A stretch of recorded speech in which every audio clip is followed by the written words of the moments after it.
ఎప్పటి నుంచో అయితే వెయిట్ చేస్తున్నాను. ఫైనల్ గా అయితే ఈ రోజు అయితే వచ్చేసాయి. ఎప్పుడో ఆర్డర్ పెట్టాము, కాకపోతే ఫస్ట్ సారి క్యాన్సిల్ అయిపోయింది. మేమేం క్యాన్సిల్ చేయలేదు, అదే క్యాన్సిల్ అయిపోయింది. ఫ్లిప్కార్ట్ లో అయితే ఆర్డర్ పెట్టాము, ఇప్పటికైతే ఆర్డర్ అయింది. మళ్ళీ క్యాన్సిల్ అయిద్దని అది ఒక భయంతో ఉండే. ఫైనల్ గా అయితే వచ్చేసి క్వాలిటీ అయితే బాగుంది, తక్కువ బడ్జెట్ అయితే పడింది. ఈ కుండీలు వచ్చేసి 185 పడ్డది. ఇవి వచ్చి 5 ఉన్నాయి. కలర్స్ కూడా డిఫరెంట్ గా ఉన్నాయి. డిఫరెంట్ గానే తీసుకున్నాను అనుకోండి, బాగున్నాయి. ఈ ఇంకా డెకార్ కి ఏమైనా ఫ్లవర్స్ ఏమైనా పెడదామని చూస్తున్నాను. పెట్టిన తర్వాత నేనైతే వీడియో అయితే తీస్తాను, మీకు కూడా చూపిస్తా.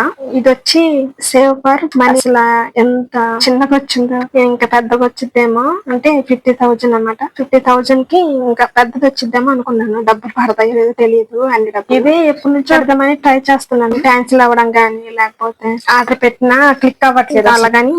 తర్వాత ఒక 1 మంత్ 2 మంత్స్ దాకా గ్యాప్ ఇచ్చేసరికి ఇప్పుడు ఆర్డర్ అయితే అయ్యింది. ఫైనల్ గా అయితే ఇప్పుడు వచ్చింది. ఎంత హ్యాపీగా అనిపించిందో నాకు. దీనికోసం ఎప్పటి నుంచో వెయిట్ చేస్తున్నాను. గిన్నెలు అమ్ముతారే ఆ షాప్ దగ్గరకు అయితే ఇది డిబ్బి అయితే కొన్నాను, స్టీల్ ది. ఇది వచ్చి 200 పడ్డది. నేను గుంటూరులో ఉన్నప్పుడు మనీ సరిపోక, అదైతే దేవుడి గదిలో ఉంటది, ఇంకా మనీ అయితే సరిపోలేదు. డిబ్బీలో వేసాం కదా అని, అది అంటే నేను కాలేజ్ లో ఉన్నాను, మా ఆయన అయితే ఇంట్లో ఉన్నారు కదా, ఇంకా డబ్బులు అయితే సరిపోవేమో అనుకుని నేనే చెప్పుకోకుండా ఎగ్జామ్ రాయడానికి వెళ్ళిపోయాను. ఇంకా మా ఆయన చేయడం కుదరదు కదా, ఫోన్ అయితే కలవట్లేదని ఇంకా మా ఆయన అయితే డిబ్బి అయితే పగల కొట్టేశారు.